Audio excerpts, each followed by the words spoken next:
Hi, this is Joe again with another review.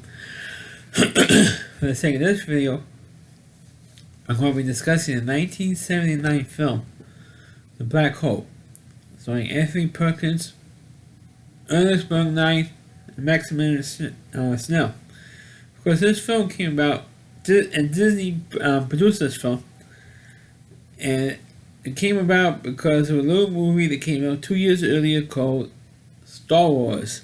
So because Star Wars came out and they rebooted the whole science fiction genre, so Disney decided, okay, let's get into the act and make a live action science fiction film. And this was a big budget movie, even though the movie's not very long. It's about maybe an hour 40 minutes. So it's about an hour 40 minutes, hour 45 runtime. So it's pretty short. Considering what the plot was, and we're just going to get into it in a minute. But it also has one of the most famous robots, Vincent the Robot. This because it became popular, kind of like their version of R2-D2, but the thing is that Vincent could speak English, and R2-D2, couldn't just beat and wrestle and stuff. But onto the plot. Like I said, the plot of The Black Hole is pretty straightforward. Even though it had a lot of action in it, but it has a straightforward plot. And the plot it's kind of like out of a Star Trek episode, which was there was a ship who goes into space looking for another Earth ship that was sent out there. It was sent deep into outer space, and Earth. The planet Earth spent a lot of money on this particular mission, and they felt that this mission was not going anywhere. It's a disaster. We call them back, and the ship's captain, who was this big scientist, played with Maximilian Snell, never answered the messages he was getting from Earth. They were receiving them, but they never got a response. And so they wanted to know what the hell was going on. So they sent this other ship out there to find out what the hell is going on. And they ended up finding where the ship was. And they were stationary orbiting this black hole, which was like the biggest black hole they ever found. And they said, geez, how come the ship never, the gravitational pull of the black hole, which is enormous, not even light could escape a black hole. That's how strong a gravitational pull a black hole has in outer space. So they found out that the scientists were looking for, who never responded to the calls to return to Earth, was on the ship, and they thought they was going to find him dead or whatever else, and they happened to dock with the ship, and they found out that the guy was actually alive. So what happened was, they found out that the guy was there. The rest of the crew decided to leave.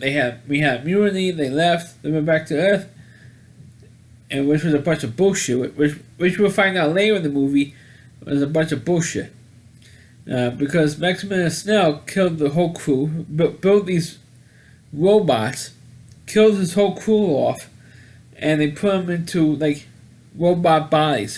So they weren't human, they were more like humanoid.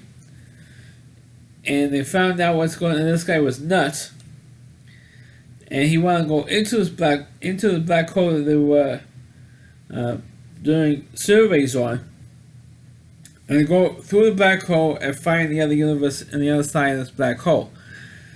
And the crew of the other ship thought it was just nuts, except for Anthony Perkins' character. He wanted to help out, and then eventually, big spoiler for those of you who didn't see this movie, Anthony Perkins' character, of course, he was famous for playing in Psycho. And it was great to see him playing a straight role. A straight role. I'm not talking about sexuality. I'm talking about straight, without being a psychopathic killer like he was in most famous role in Psycho. Anthony did a great. All the actor was superb in this film, despite the fact that it's like a cheesy B 1950 science fiction plot. Anyway, Anthony Perkins' character decides to join the other ship and go because he was interested by scientific curiosity. But he ends up getting killed. Anthony Perkins' character gets killed anyway, so did Maximus Mills' character gets killed, and so did Ernest Borgnine's character. So, spoiler for those who didn't see this movie. I just watched this movie last night, and so listening to all this election bullshit we have going on, because later doing this is on election day 2018. So get out and vote, for those of you who didn't vote yet. Anyway, they found out what, the other crew found out what was going on and decided to get out of there. And unfortunately, they got into one of the escape pods. After Maximilian Snell's character was killed off, and destroyed some of the robot guards, they managed to get to one of the escape pods, but unfortunately the escape pod was programmed to go into the black hole, and they couldn't. And this was at the last 10 minutes of the film, because it took that long to even get to the black hole, or go through the black hole. It took about to the last 10 minutes of the film. So really. I mean, it waited this long to get into the black hole instead of doing the halfway mark. But anyway, they do go through the ship and try to reprogram the ship, so the escape ship. So they want to go through the black hole, but they couldn't do it. So they went through the black hole anyway, and it has a cool special effect of going through the black hole. And then at the end, they made it through the other side. They're all okay, and then that's how the movie ends. You see him go through the black hole. You see the other space.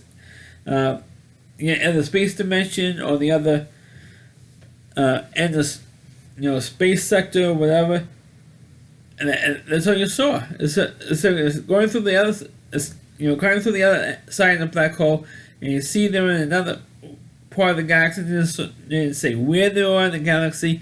They didn't say another mapped section of space. This is what they were. They didn't determine any of that stuff. They said they went through the black hole, came out the other side.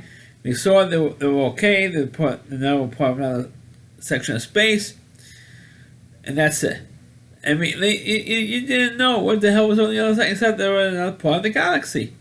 That was it. I mean, it was such a huge disappointing, crappy ending for a movie that had some good special effects. I mean, this movie did get nominated for the special effects.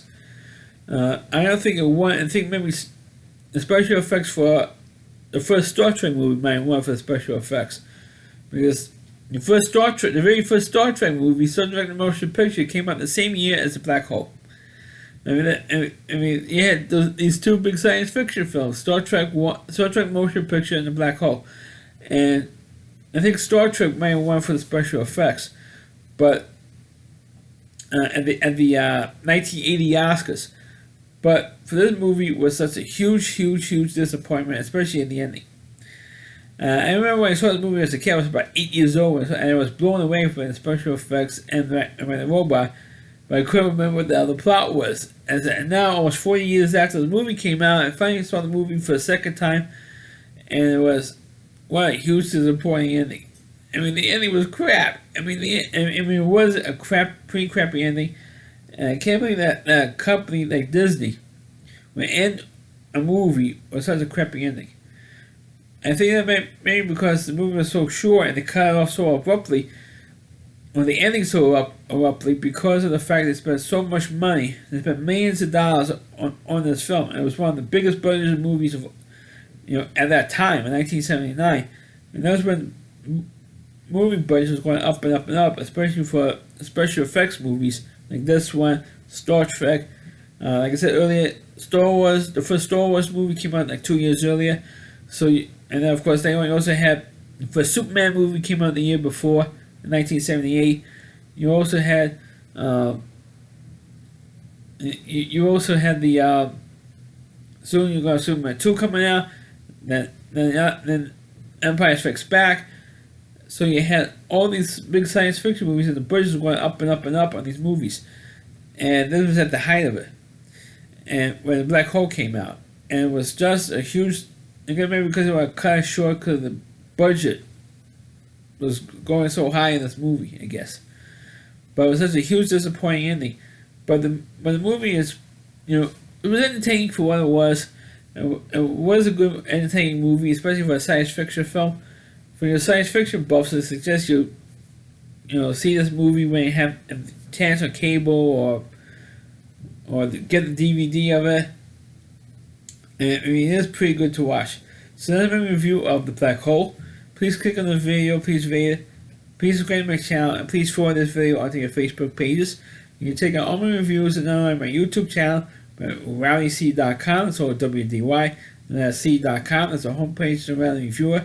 Chris Moore, and please check out all my videos, all of his videos as well on his website. Thanks for watching. Catch you next time.